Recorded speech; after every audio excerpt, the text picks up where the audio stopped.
Welcome to another edition of ALN Thursday at 3. Today we're going to jump right into it because I am fresh back from a conference in Las Vegas on a red eye last night, and it's a very different show today.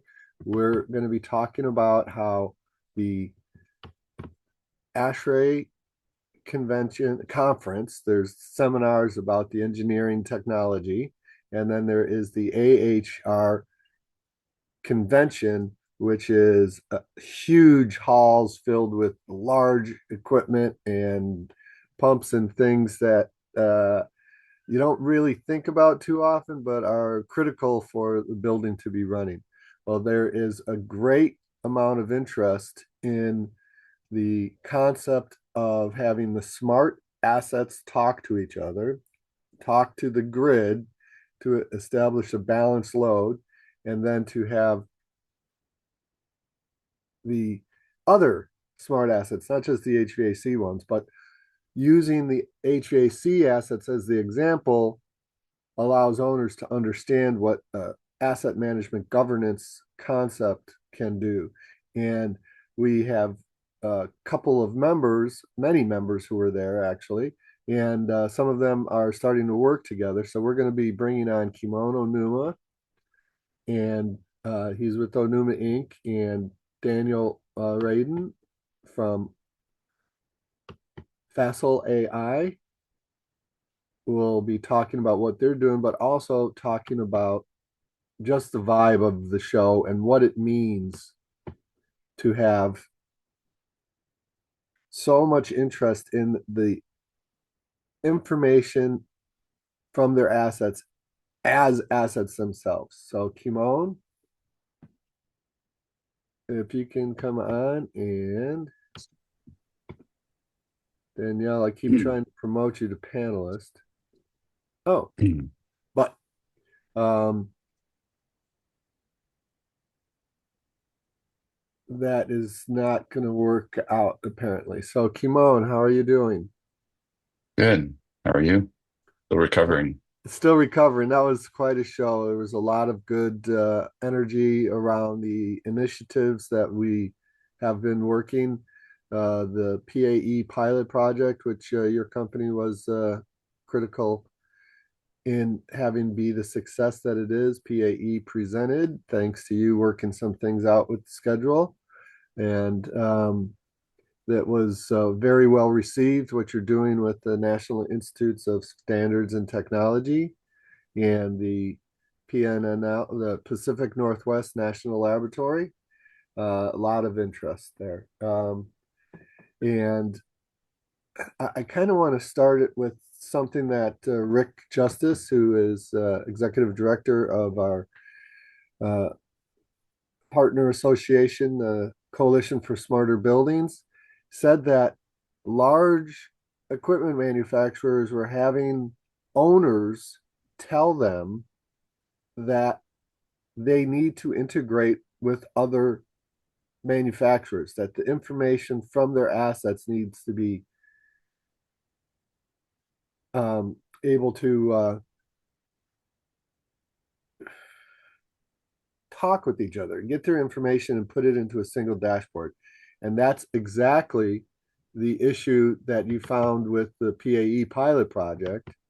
And what people were responding to is that PAE has been so open in sharing what's going on in their building. And from what you've seen in the industry, what's happening in their building is common. Hmm. Yeah, And absolutely. go ahead. I'm sorry.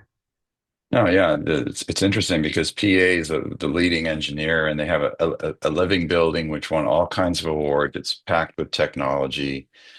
It's about 10 different platforms in the building that are giving it a pulse of what's going on with energy and this and that.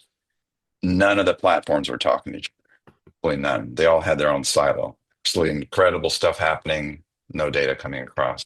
As an owner, they're sharing that journey, which started here when they attended the HR last year with C4SB and saying, hey, we need to break this open. We're in the building, we're the engineers of the building, we can't even see our own data.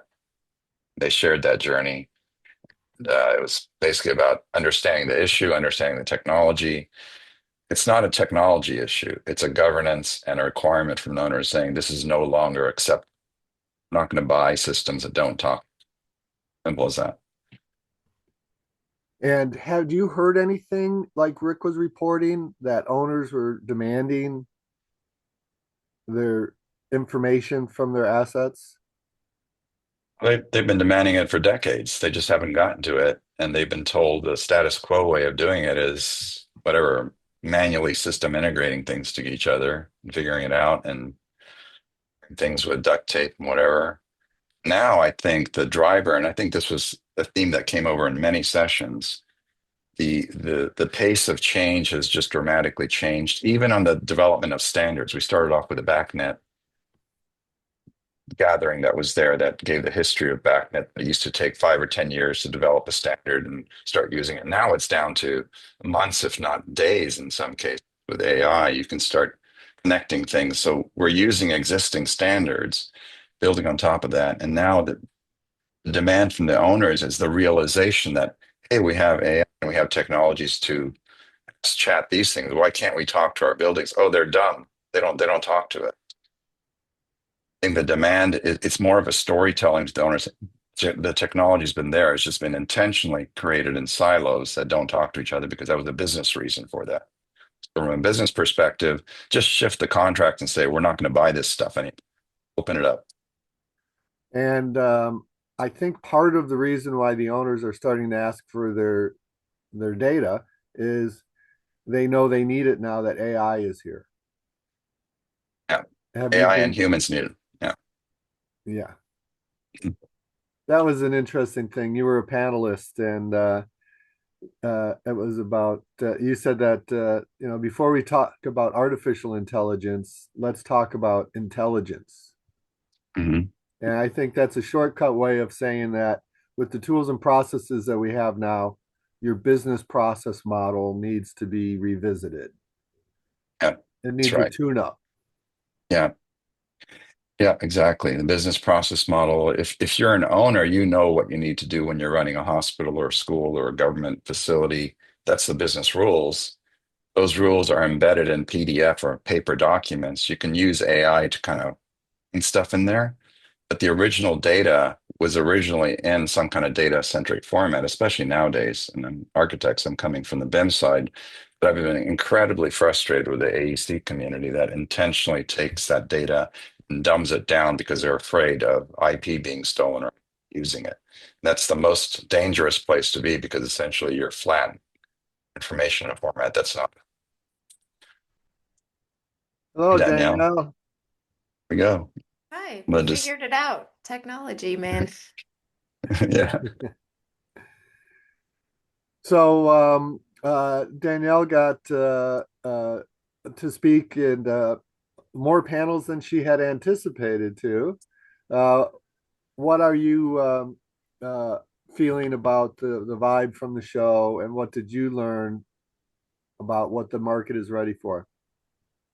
Yeah, and Kimon, I didn't mean to cut you off by entering. I know you No, guys were no. chatting, but really the biggest takeaway I think I got from the questions that were being asked and the conversations I had is the industry is ready for the next 10 years, and not everyone knows how to take the next step.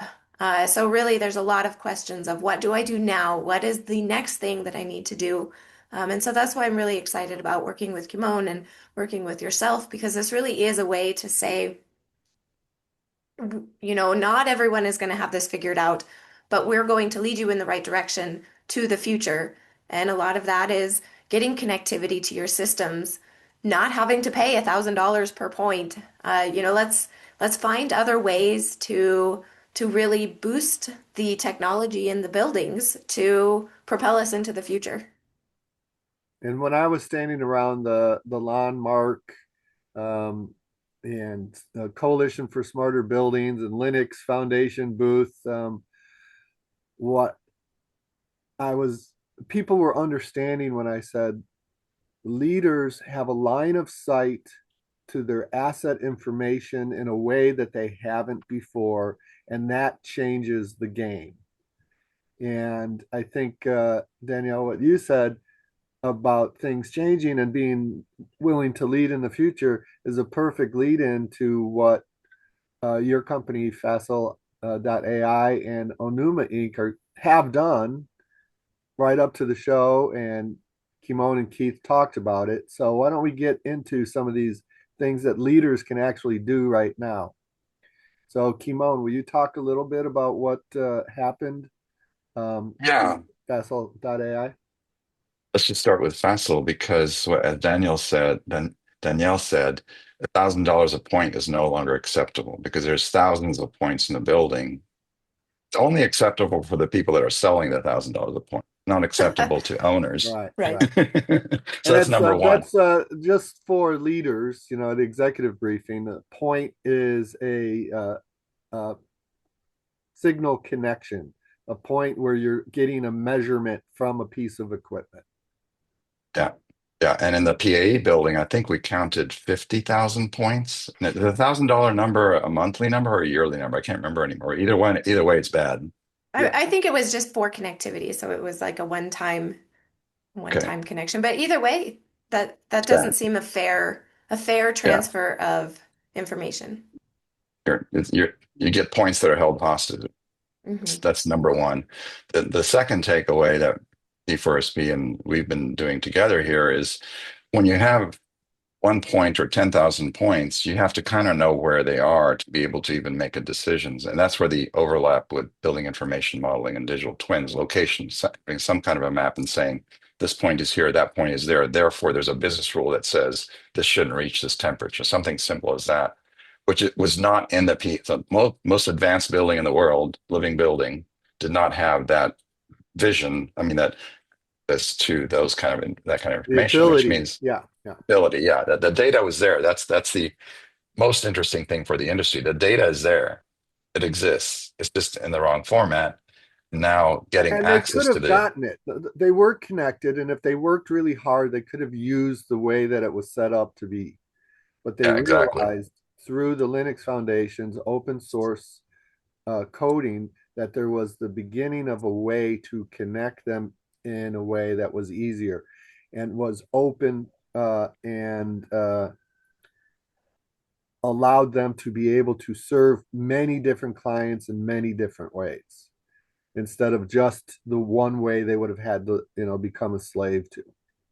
So the great thing is that it is an example that over the course of the last year when we first met PAE, that shows what can be done. And now your two Yeah. companies have shown something else. So will you talk about what you have showed the 2 weeks before the show started? Yeah, I guess I could start on that. And we've done this before with other types of data. If you have access to the data and don't have to pay $1,000 a point, and it doesn't take weeks or months to get to it, you can literally connect. It's not a technology problem. You have APIs, you can connect to the data and see it in seconds. Literally, you can say, boom, there's a plug. I see data coming in. And on our side, in Onima, we have a way of rapidly creating BIM. You don't have to wait for 6 months to have a detailed BIM and then say, oh, now what do we do with this monster? More about figure out the use case, start with a minimal, and keep on layering more. So our challenge coming into AHR, we said with the goal is, can we do this really rapidly? It was a test. If you give access to an API of your data and give some minimal information about a building, we connect it and see your data in the building. And it could be any building. We just tested it on one, but it could be anything. And it seems like magic on either side when we look at what Facile does and how rapidly they can adjust things. Magic when you can get to data that fast. Okay, so talk about what happened for Northgate Market. Yeah, and like I said, it doesn't have to be a market or anything. It's basically we got on the call with Keith. We saw the API, the full API. My team on. We could see the API. This is in 1 hour call base. We're just chatting and say, "Oh, I see your data. Let's plug into it. Give us an endpoint."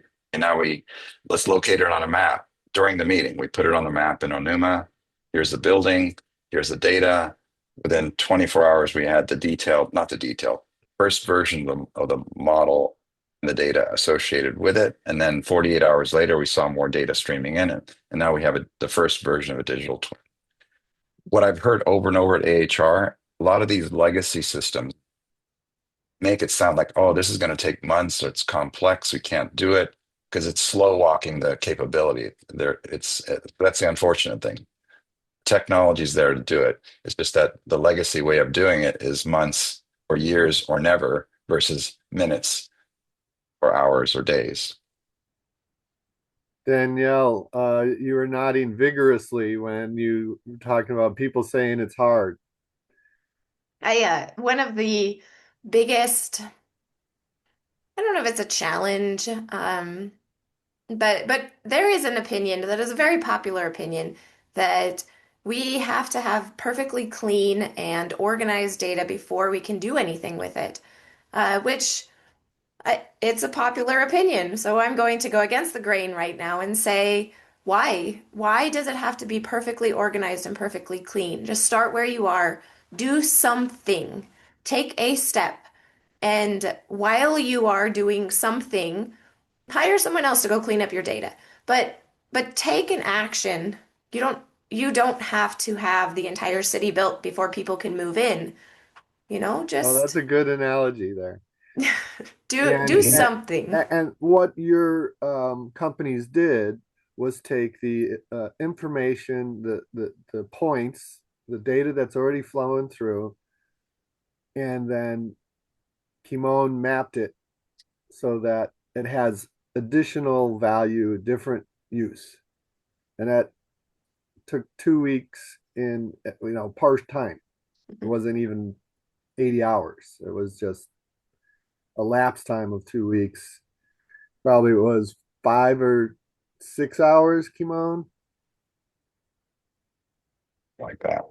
For the first version, and to go back to Danielle's point too, is that you don't have to have, and I posted something on LinkedIn. If you look at the first version of a Google map of the world, do you know that it only had the US and the UK and the rest of the world was blank? It was like blue ocean out there. They had Google Map on the web and people were using it. Look at them now. I mean, look at Google, I right? never It's heard that that approach. story before. That's a good one, Kimon. Yeah, you don't have to map the world to start using maps. You don't have to get perfect data. You don't even need perfect standards, which is a love-hate relationship with standards. I think you've said it too, Danielle. Mhm. Standards are great if they're there, but the main, and Monday Live, we talked about this. We just want the damn data. Just give us the damn data first. I don't care what format it's in. Don't give me a stack of documents. If you have the damn data, we'll do something with it. If it's not standardized, we can still use it. If it's standardized, great. Don't wait for perfect standards. You could wait years and it's never going to get, which is the dialogue that we heard at. We don't luxury of waiting years for using it now. Those that aren't using it now are holding things back. Start using the standards that are out there, the coalition. Just bring all your standards, bring all your damn data. You don't, if you're not ready, that's fine. You can wait for 5 years and see how that goes. Yeah, how did the Spanish explorers actually make it around the world with those maps? Those maps stunk. Yeah, they weren't even complete. Why did they even start trying? Stars and whatever, right? So the other thing that Rick had said is that not only are asset owners asking for this connected information, but other typically walled garden type companies are talking that they want to connect also. They want to serve. Danielle, did you hear anything in that direction? I think there's definitely a lot of interest in connectivity in general. And a lot of it is just driven by market demand. The more people that are asking for open integration, then it drives everyone and not just the small players. It drives the big players as well. So it's maybe a bottom up approach of when the customer is asking for it, then that's what all of the companies need to start delivering. And as we get more and more tools to achieve that, all the better. Now, Danielle, you had some new people from your company at the show, probably for the first time. Are you getting any feedback from your staff, your not staff, but people in your company? I mean, I think that we had an extremely positive reaction about Facile, about optimization, about accessing data in general and what we can do with that.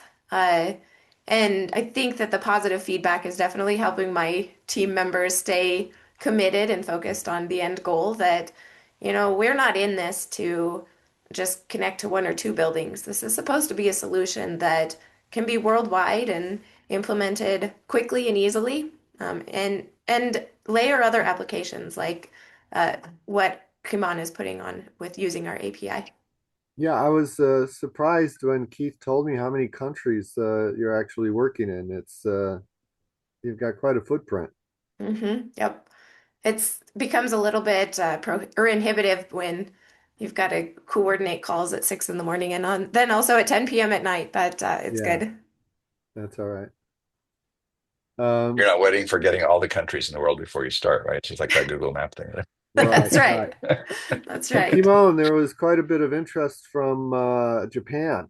You want to talk about anything that you learned from your colleagues from Japan? Yeah, so I went and met with them months ago and told them about this show and about C4SB and about Steel and about a lot of the other teams out here. And they actually sent somebody out to take a look. And he was really excited about what he saw and the fact that we're connecting so many dots. It sounds like it, when you see all the activity that happened, like you said, at the booth, at the session, there was like, I don't know, 20 sessions that we somehow touched either Yeah, directly or indirectly. Pretty intense because if you think of 3 days with 20 sessions, we were running across. In fact, Keith was running across Las Vegas and was at the wrong one because there are there's a massive conference plus there's another conference across town 30 minutes away, and it takes forever to get through Vegas nowadays with all this craziness, walking 20 minutes to a casino or whatever. Yeah, so that's the interest level was intense. I think the messaging is the most important. We're getting the message out there that this is possible. This is not theoretical. And the speed of change is just accelerating to the point. We had a session called Platform Wars, which I was invited to kind of stir things up, where a lot of the English vendors were there. And I said, it's not just wars, it's actually peace. Everybody can join in, even if you have an older way of doing things, as long as you give us the damn data. You keep it in a walled garden, then you're in a go keep playing in your garden. Nobody's going to be interested in just being inside those walls. You can have a walled garden and still open the door a little bit. Let's start talking. So it's an opportunity. I think we can turn it into a positive. But going back to the owners have to be realizing that and ask the question because they're not asking the right question. They're asking things like, "Well, we want to have total cost of ownership." I see decons. I'm going to plug the total cost of ownership, but yeah, we need total cost of ownership, but you need to access some of the data to even get some cost of ownership. There's zero cost of ownership in some cases, but let's just start with a Google Map. Let's just start with two countries and connect them. a lot of different ways to go there. So one of them I'm going to say is that uh, uh, another ALN member, Skycentrics, is going to be going to Japan because of this network connection. So the network is working. I keep wanting to emphasize that. Our companies are doing things together, and through our connections, trips to Japan are being planned. Things are moving at a rate that I really haven't seen before. I've been to conferences since the 80s, and um, I'm seeing things happen right in front of me. Like deals are being made. I'm kind of having to walk back because I want to give them their privacy, but that's how excited people are to do things. Deals are being made, right in front of our eyes. It was great. Danielle, was there that level of interest? Or were you seeing that level of interest? Yeah, and I'm definitely getting a lot of reminders of that in my email inbox this week. I know I had a box of cards, and I think I went through about 400 of them between Keith and I. Keith ran out of cards, so he had to start passing out mine. And so Wow. now I'm getting all of the follow-up of everyone who's emailing me, reminding me that I talked to them because And you there was, guys didn't even have a booth. right?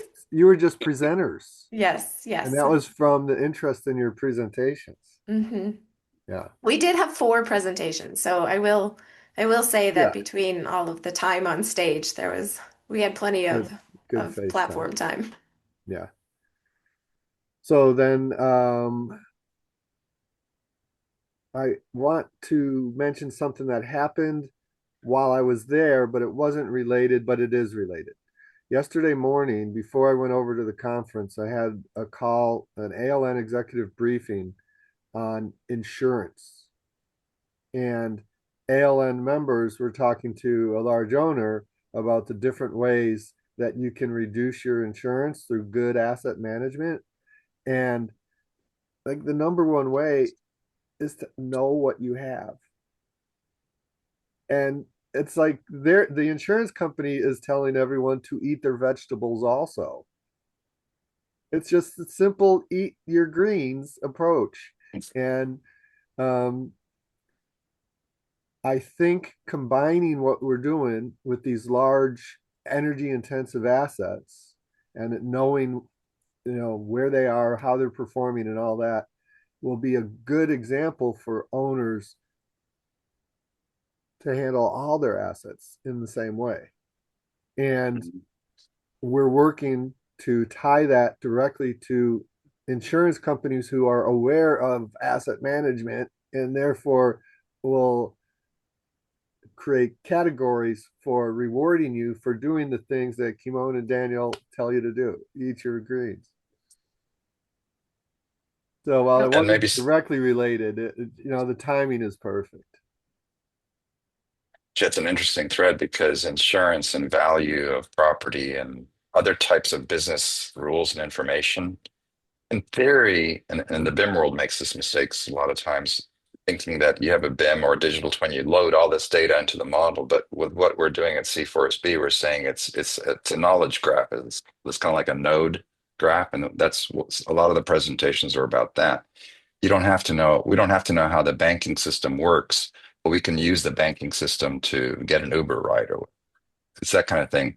And I think with we're doing here together with C4SB as well too, we're showing that these knowledge graphs and the context of them allow their industries to plug in easily because you just have to have a simple idea and say, hey, you have an asset. Well, here's your asset ID and here's the value of that asset. That's all you need to know. You don't need a three-dimensional model of the asset necessarily for that use case. That angle lets you be agile and create things quickly. Well, when Anto first told me what C4SB was up to and getting the smart HVAC and plant assets to talk with each other and then talk to the grid, I said, yeah, well, that would work for all the other smart assets too. He goes, yes, but let's just focus on this right now. It's kind of like too mind blowing to talk about everything. But really, what it is the tools that we have evolved are allowing organizations to change their business process models. And we're talking about this downstream stuff. Our greatest value will be helping them, first with these high energy intensive assets, but then for all their assets of having them be connected and easily represent their information to you. Yeah, and kind of to that point, we've been talking with a potential customer, which is a gas station chain, and they want to know when their Slurpee machines go down because that's the number one point of revenue for people that go into the convenience store is the Slurpee machine. And so connecting an asset that we as HVAC professionals don't ever even think about. And that is their number one priority when they walk in the store is the Slurpee machine on before they even check whether or not the temperature is correct. They make sure that that Slurpee machine is cranking out Coca-Cola Slurpees like nobody's business. That's their business process model, and we Yep. need to listen to them and hear what it is that they want to see represented in the bright colors so it's clear to do one or two. Exactly. Yes. Yeah. So really that access and awareness, and I think John in the chat said something about knowing if it's lost or missing, Yeah. and just know what you have. Yeah. Yeah. Or So, stolen. That yeah. some I've seen a use case, sorry to take a tangent, but a use case of occupancy meters that just plugged into a wall outlet and people were going and taking them off because they were they had an additional outlet. So it looked like a surge protector type situation because the occupancy company didn't want to block off an electrical outlet, so they put in a couple extra plugs and people were stealing them. And so their occupancy sensors were going off into apartments down the street and so they had to really realize, okay, is this still plugged in? Is this tracking the data that I want it to be tracking? And just being aware, having that knowledge is step one for everything. Yeah. So, Kimon, what do you think about pitching more of a business process model approach to leaders? Yeah, in fact, since we're talking about knowledge, I'll go back to the knowledge graphs because that was part of the sessions at a ASHRAE with C4SV with NIST. So we focused on knowledge graphs. It's called ASHRAE 223P. There's different ASHRAE standards, including other things like sequence of operations and things, the rules of the building. But you can think of from a leader's perspective, you can take these process models or rules that you have, link them to that it's essentially a line and a node. Say, I have a rule that the Slurpee machine must be running. If I know that, I'm going to focus just on that. Other places in hospitals have other rules. We want to keep the operating room at a certain temperature, whatever. Those are critical rules that get lost in operations. And if they're captured in a format that you can get to the data and it has a relationship, amazing things can happen. And that's what we showed with the PAE building again. Using these ASHRAE 223P standards, we created a new app called a semantic bridge that bridges between BIM and digital twins and these graph models that can be adjusted over time, and talked a lot also about the life cycle. And a lot of people think in terms of life cycle, oh, it's once the design and construction is finished, then we go into life cycle. Our view of the life cycle is the whole cycle, including before you even start thinking of building a building with a Slurpee machine or whatever. You have those rules in the beginning. How many Slurpee machines do we need to make a profit, and who buys them, and where do we put them? And now we need to build it. Now we're designing it. Now we're operating it. So everywhere in that life cycle, Slurpee, the life of the Slurpee, is part of the business process. Yeah. Yeah, and that's what we're really dealing with. But Mhm. it's the elephant, all right? So many different ways to see it. Everyone thinks that the part that they're looking at is the most important, and then how do you deal with it? And it's not only the leaders, but the people who can see the whole elephant and understand what needs to do to have the elephant move in the direction you want the elephant to move are the leaders who do see things this way. And it's been a real privilege to be connecting with all of these really smart people. And I had to take a deep breath because I was wondering if I should say this or not, but I will.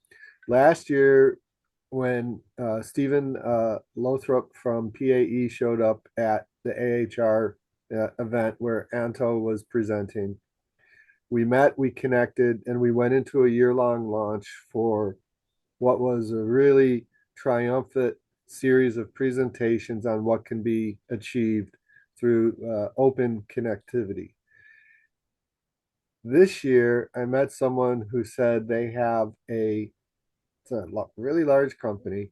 They have a space in Chicago that was as big as one little corner of the convention center where we could build a small building and have the connectivity points shown.